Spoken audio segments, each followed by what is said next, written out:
ঢাকা ও পার্শ্ববর্তী এলাকায় আজ আকাশ আংশিক মেঘলা থাকতে পারে। কোথাও কোথাও অস্থায়ীভাবে মেঘলা আকাশের সঙ্গে হালকা বৃষ্টি অথবা বজ্রসহ বৃষ্টির সম্ভাবনা রয়েছে। একই সঙ্গে দিনের তাপমাত্রা কিছুটা বাড়তে পারে বলে জানিয়েছে বাংলাদেশ আবহাওয়া অধিদপ্তর। শনিবার সকাল ৭টা থেকে পরবর্তী ৬ ঘন্টার পূর্বাভাসে বলা হয়েছে, দক্ষিণ ও দক্ষিণ পশ্চিম দিক থেকে ঘন্টায় ১০ থেকে ১৫ কিলোমিটার বেগে বাতাস প্রবাহিত হতে পারে। সকাল ৬টায় ঢাকার তাপমাত্রা ছিল ২৭.৬ ডিগ্রি সেলসিয়াস।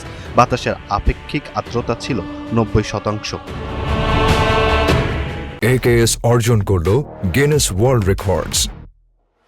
AKS এদিকে আজ সন্ধ্যা ৬টার মধ্যে ঢাকা, ময়মনসিংহ, বরিশাল, চট্টগ্রাম ও সিলেট বিভাগের অনেক জায়গায় এবং অন্যান্য বিভাগের কিছু এলাকায় হালকা থেকে মাঝারি ধরনের বৃষ্টি অথবা বজ্রসহ বৃষ্টির সম্ভাবনা রয়েছে।